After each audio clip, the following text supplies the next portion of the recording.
오늘 본문 내용을 간단히 살펴보면요. 예루살렘에 있던 박해로 그리스도인들이 흩어지게 되었는데요. 빌립도 그랬습니다. 참고로 여기서 빌립은 사도 빌립이 아니고요. 집사 빌립이고요. 최초의 7집사 중 한 명으로 보입니다.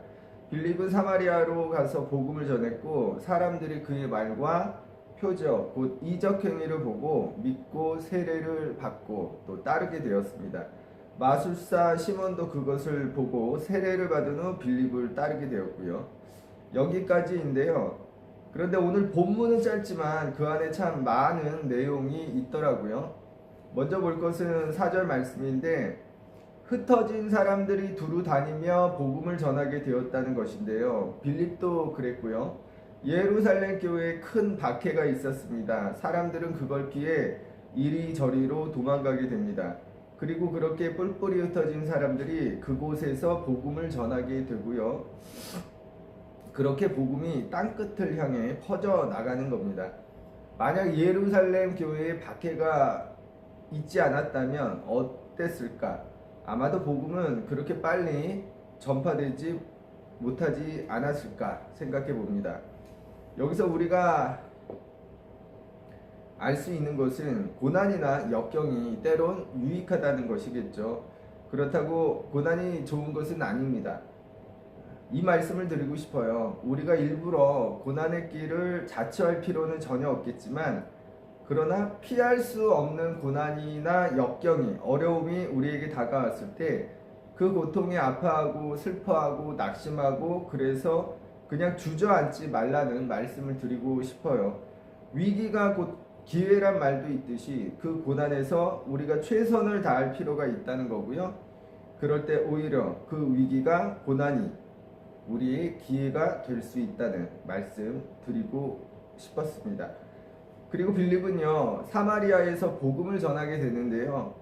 이 사마리아는요 참 아픈 역사가 있는 땅입니다. 기원전 722년에 아수르에 의해 북이스라엘이 점령당하게 되는데 아수르는 좀 배운 사람들이나 있는 사람들은 다 잡아가고요. 가난한 사람들만 거기에 남겨두었습니다. 그리고 동화 정책이라는 걸 쓰는데 이게 이주 정책입니다.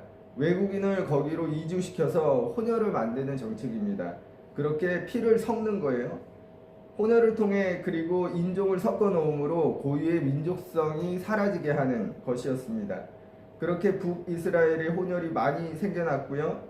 사마리아는 북이스라엘의 수도이잖아요. 그들을 일컬어 사마리아 사람이라고 부릅니다. 유대인들은 이들을 혈통을 잃어버렸다고 혼혈이라고 아주 개취급했고요. 멸시하고 혐오했습니다. 그래서 이후로는 유대인과 사마리아인이 서로 미워하고 증오하는 관계가 됩니다. 빌립이 사마리아로 갔을 때도 그 관계와 상황이 전혀 좋아지지 않은 상태였습니다. 그런데 빌립이 그 사마리아로 들어가서 복음을 전하는 거예요.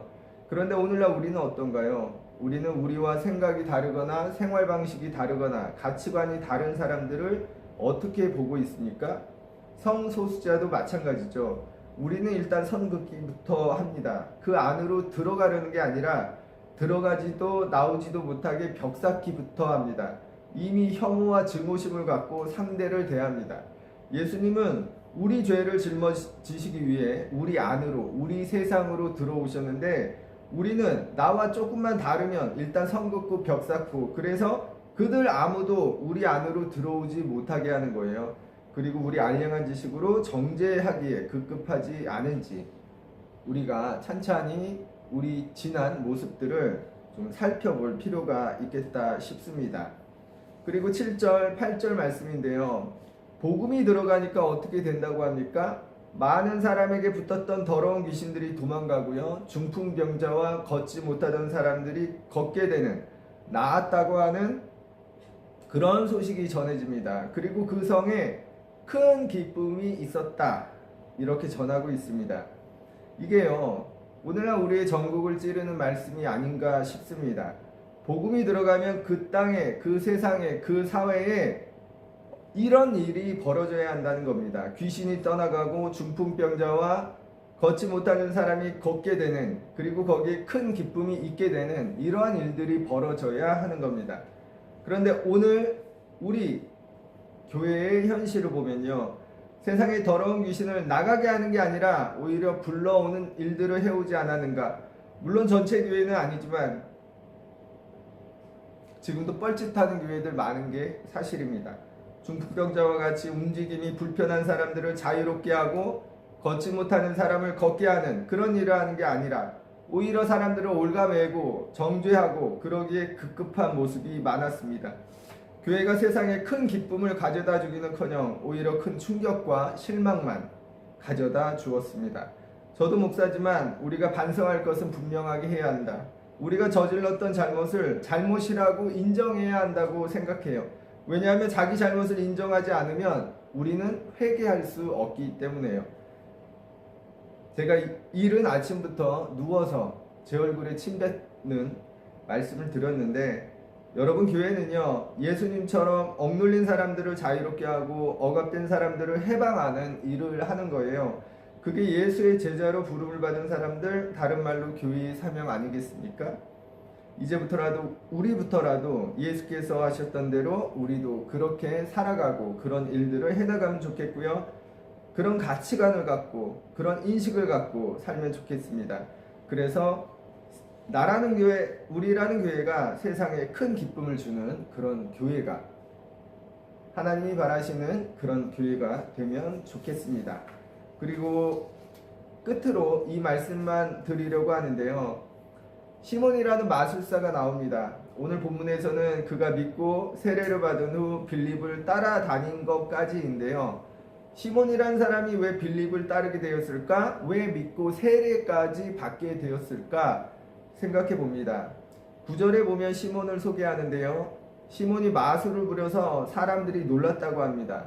시몬 스스로 자칭 큰 자라고 했답니다. 공동번역에서는 이렇게 번역하는데요, 그는 마술로 사마리아 사람들을 매혹하며 스스로 위인 행세를 하고 있었다. 마술을 우리 교단에서는 이단 행위로 금지했는데요, 사실 마술이란 과학이죠.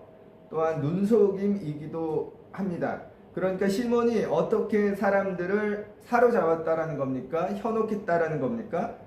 눈속임으로요. 그리고 자기가 아주 대단하다고 여겼습니다. 그런데 이 시몬이 빌립이 귀신을 쫓아내고 병자를 고치는 이적을 보면서 빌립을 따르게 되는 거예요. 13절에서 시몬이 믿고 세례를 받았다고 하지만 그게 진짜 회심이었을까? 아니라는 것을 오늘 본문은 아니지만 이어지는 18절, 19절에서 보여주는데요. 베드로와 요한이 예루살렘에서 와서 사마리아 사람에게 안수를 합니다. 그때 성령이 임하는 거예요. 시몬이 그걸 보고 사도들에게 돈을 주면서 자기에게도 그 권능을 달라고 요청합니다. 그러니까 시몬은요, 애초에 빌립이 보였던 이적에 관심이 있었고 사도들이 안수할 때 성령이 임하는 것을 보고도 그랬던 거죠. 그는 예수의 복음에 관심이 있던 게 아니라 다른 것에 관심이 있었던 겁니다. 이적과 같은, 권능과 능력과 같은 일에 관심이 있었던 거예요. 왜냐하면 빌립이 오기 전에는 마술사 시몬이 사람들을 현혹하였고 사람들은 시몬을 놀랍다고 여기면서 그를 추종했습니다. 그런데 빌립이 오면서 전세가 역전되죠. 그래서 시몬도 빌립을 따랐던 거고요. 그리고요, 이 마술사 시몬이요, 교회의 최초의 이단자요, 영지주의의 창시자로 알려지고 있고요. 그는 초기 교회에 막대한 피해를 입힌 것으로도 알려지고 있습니다. 여러분, 우리가 예수 믿는 이유가 분명해야 합니다. 우리는 예수 믿어서 뭘 얻고자 합니까? 우리의 생명과 그분의 나라 아닙니까? 그런데 능력이나 힘을 얻기 위해, 권능을 위해 그것을 목적으로 예수를 믿게 되면요, 우리는 교회의 일꾼이 되는 게 아니라 교회에 피해를 입히는 자가 될 수 있습니다. 왜냐하면 예수 그리스도의 능력은 우리가 말하는 힘, 능력, 높음과 같은 것이 아니라 오히려 낮아지는 데 있기 때문이겠죠. 그리고 더 중요한 것은 그러한 믿음은요, 믿음이라고 할 수 없기 때문이 아닐까 싶어요. 오늘 좀 길었는데 오늘 하루도 힘차고 건강하고 행복한 하루 되시길 바라고, 예수님을 믿는다 하는 사람들답게 살아가고 또 그로 세상을 복되게, 세상에 큰 기쁨을 주는 우리 모두가 되기를 소망합니다. 기도하겠습니다.